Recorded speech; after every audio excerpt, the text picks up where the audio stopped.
कोई भी व्यक्ति इस जगत में, हम जिस संसार में रह रहे हैं माया का जगत है, भगवान ने माया का जगत बनाया है, माया के कंट्रोल में हम सबको रखा है,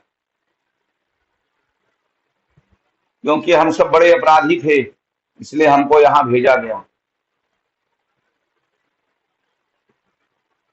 अब भगवान की विशेष कृपा हम सबके ऊपर हुई है कि हम सब भगवान के विषय में चर्चा कर पाते हैं, भगवान की भक्ति थोड़ा कर पा रहे हैं।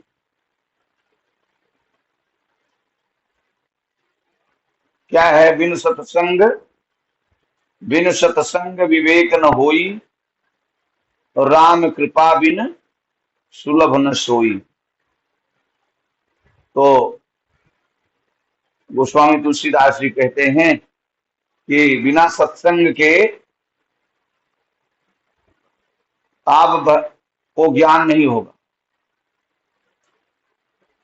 और बिना ज्ञान के आप भक्ति नहीं कर पाएंगे। लेकिन ज्ञान प्राप्त कर तब आपको प्राप्त होगा जब राम की कृपा होगी, नहीं तो आप माया के जगत में इधर उधर भटकते रहेंगे, संसार के भौतिक आकर्षण में आप बंधे रहेंगे, भौतिक वस्तु, भौतिक विषय पर चर्चा में आपका मन बंधा रहेगा। विषय वासना, हाँ, तो सबसे जो आवश्यक है वो है साधु का संग करना।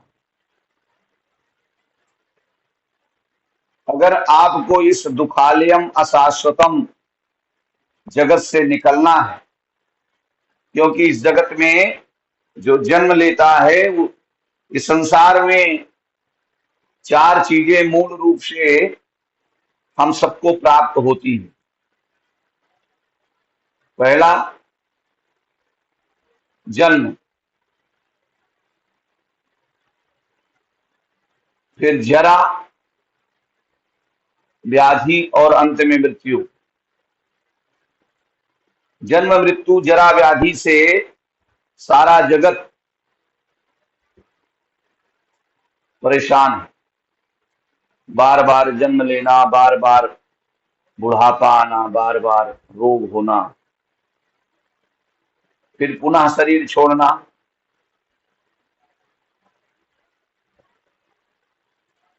तो इससे अगर निकलना है तो फिर भगवान की भक्ति करिए,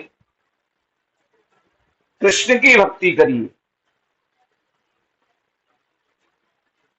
जब तक हम सब भगवान कृष्ण की भक्ति नहीं करेंगे, तब तक हम सब इसी संसार में बार बार जन्म मृत्यु के चक्र में घूमते रहेंगे, 84 लाख योनियों में भ्रमण करते रहेंगे, और फिर पुनरप जन्मम पुनरप मरणम पुनरप जननी जठरे शयनम की प्रक्रिया चलती रहेगी।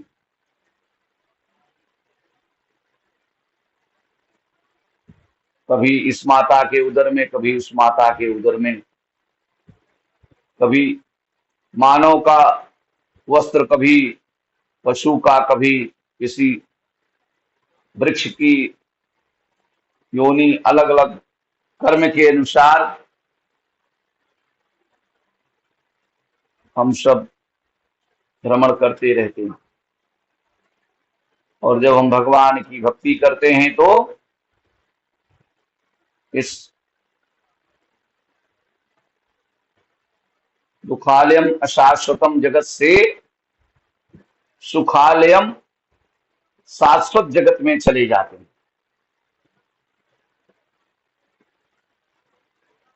जहां से फिर भगवान कहते हैं कि फिर से वापस इस जगत में नहीं आते। इसलिए हमें भगवान की भक्ति करना चाहिए, और भक्ति की पहली पहला जो स्टेप है वो है श्रवणम, श्रवण भक्ति, भगवान की कथा श्रवण, भगवान का नाम श्रवण करना, भगवान की लीला श्रवण करना, नाम रूप गुण लीला धाम के विषय में श्रवण करना, कृष्ण की कथा श्रवण करना, माता यशोदा के विषय में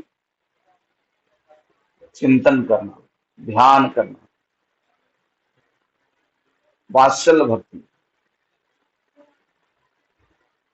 तो इस तरीके से जब हम श्रवणम कीर्तनम विष्णु स्मरणम पाद सेवनम अर्चनम वंदनम दर्शम शक्यम आत्मनिवेदनम करेंगे तो हमारे पूर्व किए हुए कर्म के फल समाप्त होंगे और उसके बाद फिर हम भगवान कृष्ण के धाम भगवत धाम पहुंच पाएंगे।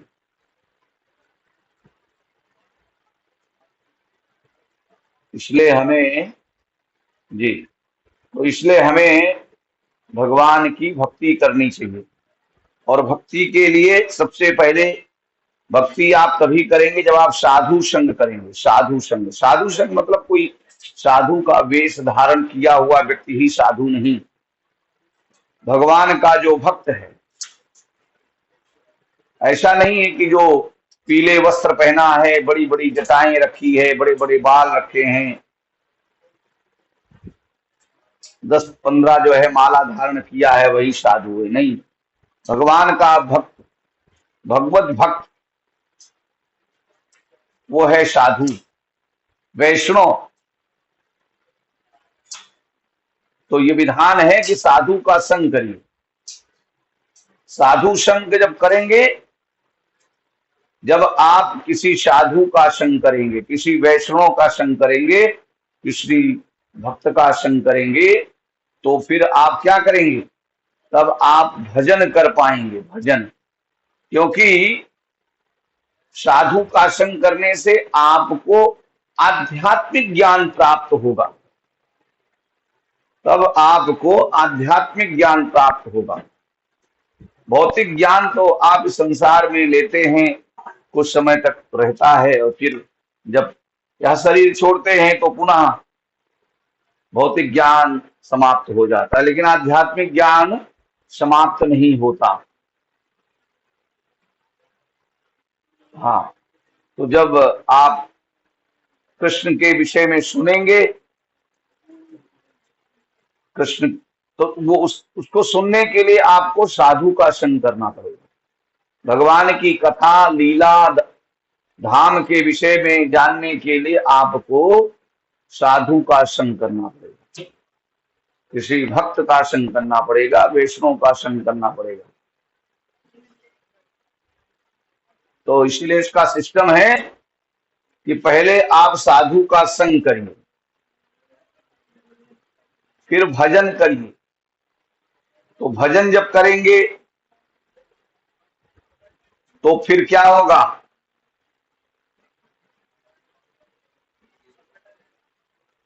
अनर्थ निवृत्ति होगी। साधु संग, भजन क्रिया, अनर्थ निवृत्ति। तब आपके अंदर जो अनर्थ है, काम क्रोध लोभ मोह मद मत्सर, उन सब की निवृत्ति हो जाएगी। असली शत्रु आपके बाहर नहीं है। हम क्या सोचते हैं कि हमारा किसी से कुछ दो बात बहस हो गई तो हमने उसको शत्रु मान लिया, हमने कहा मेरा शत्रु है। नहीं, वो शत्रु नहीं है। संसार में शत्रु नहीं है आपका। कोई संसार का शत्रु जो आज शत्रु भाव में है, कल मित्र बन सकता है, और जो मित्र है वो कल शत्रु हो सकता है। असली शत्रु तो आपके हमारे अंदर है, जिसे कहते हैं काम क्रोध लोभ मोह मद मत्सर। ये जो 6 प्रकार के शत्रु हैं, ये सबसे बड़े शत्रु हैं। इनसे बड़ा कोई शत्रु नहीं है। यही हम सबको बार बार जन्म मृत्यु के चक्र में घुमाते हैं। हमारी कामना, हमारी इच्छाएं हमें बार बार इस संसार में लेके आती है। हमने जो कामना की है, जब तक उस कामना को भोग नहीं लेंगे तब तक हमको इस संसार में आना पड़ेगा। अब कामना रहित कैसे होंगे? कोई भी व्यक्ति कह दे कि मैं आज कोई भी कार्य नहीं करूंगा, तो आप क्या मानते हैं कि वो कार्य करना बंद कर देगा? नहीं बंद करेगा। वो हाथ से नहीं करेगा तो मन से तो करता रहेगा ना, मन तो उसका चलता रहेगा। तो भगवान कहते हैं कि आप इंद्रियों को रोक नहीं सकते हो, इंद्रियां अपना कार्य करती रहती हैं। इंद्रियों को आपको क्या करना है? डाइवर्ट करना। श्रील प्रभुपाद जी कहा करते थे कि अगर इंद्रियों को तुम दबाओगे तो और विस्फोट करेंगे। उसके लिए क्या करना है? आपको इंद्रियों को भगवान की सेवा में लगाना है।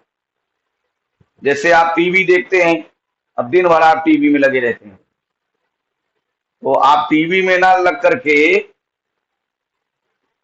चले जाइए मंदिर में, भगवान का दर्शन कीजिए। आप टीवी में बैठ करके जो समय कलयुग की कहानी सुन रहे हैं, कली पुराण को सुन रहे हैं, तो माला उठाइए और भगवान का नाम स्मरण करिए, हरि नाम लीजिए। हरे नाम हरे राम एक केवलम, कलो नास्तो जटिलम। भगवान का नाम स्मरण करिए।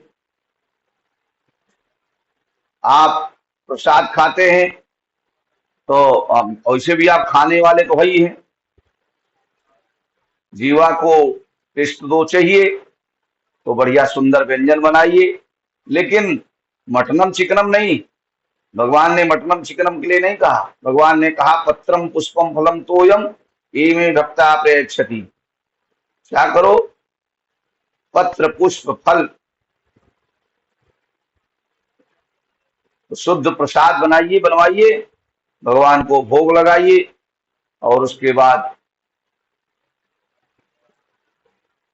प्यार से प्रसाद का टेस्ट लीजिए, है ना? तो इंद्रियों को रोकना नहीं, इंद्रियों को कृष्ण भक्ति में लगाना,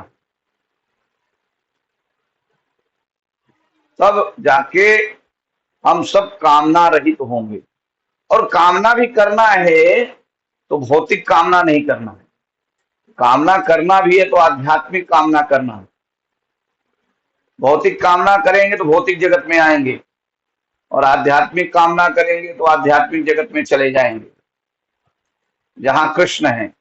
कृष्ण को पाना चाहेंगे तो कृष्ण के पास पहुंचेंगे, राम जी को पाना चाहेंगे तो राम जी के पास पहुंचेंगे।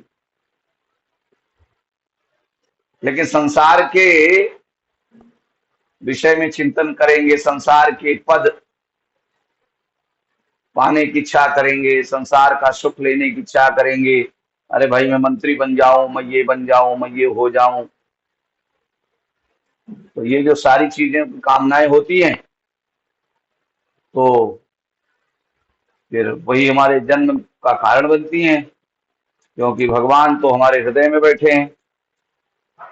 परमात्मा रूप में कृष्ण जो है हर जीव के हृदय में रहते हैं। भगवान खुद अर्जुन से कहते हैं, अर्जुन ईश्वर सर्वभूतानां हित देशे तिष्ठते अर्जुन। हे अर्जुन, मैं परमात्मा रूप में, अंतर्यामी परमात्मा के रूप में सभी जीवों के हृदय में बैठा रहता हूं और उसकी इच्छाओं को पूर्ण करता हूं। उसको ज्ञान देता हूं।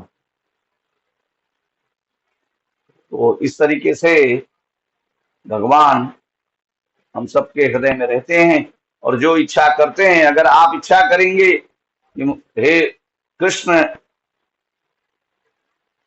मैं आपको पाना चाहता हूं तो कृष्ण मिलेंगे।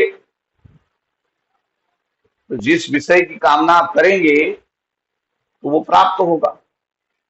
इसलिए भगवान ने कहा ना, यम यम वापी यस्मण भावम तजन्ते अन्ते कलेवरम।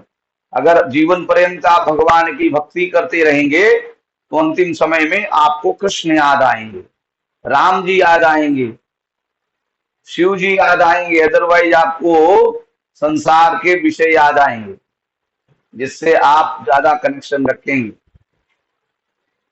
अगर आप पत्नी से प्रेम करते रहेंगे तो पत्नी याद आएंगी, पति से प्रेम करेंगे तो पति याद आएंगे, बच्चे याद आएंगे, परिवार के सदस्य याद आएंगे।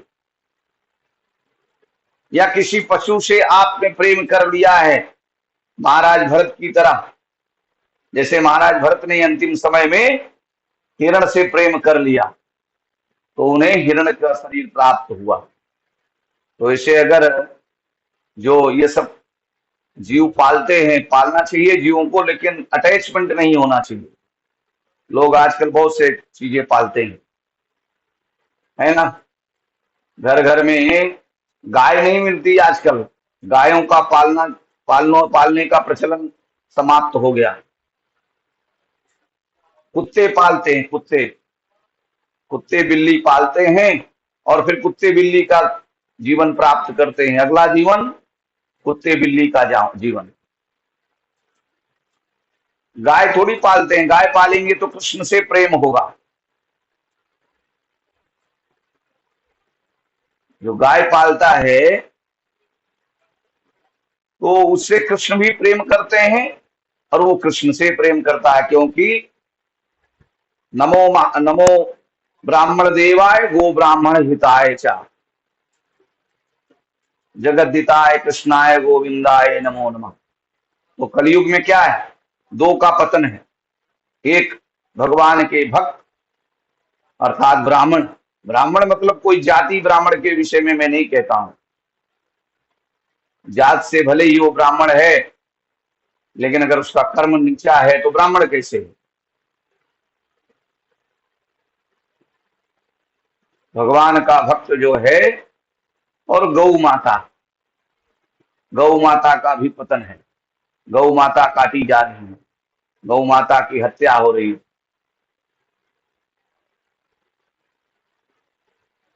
गौ रक्षा नहीं हो पा रही है। तो इसलिए जो है भगवान के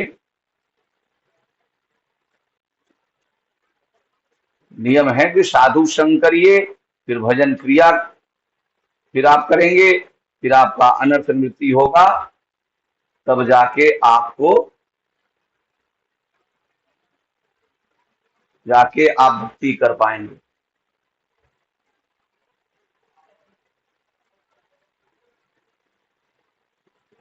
हरे कृष्ण।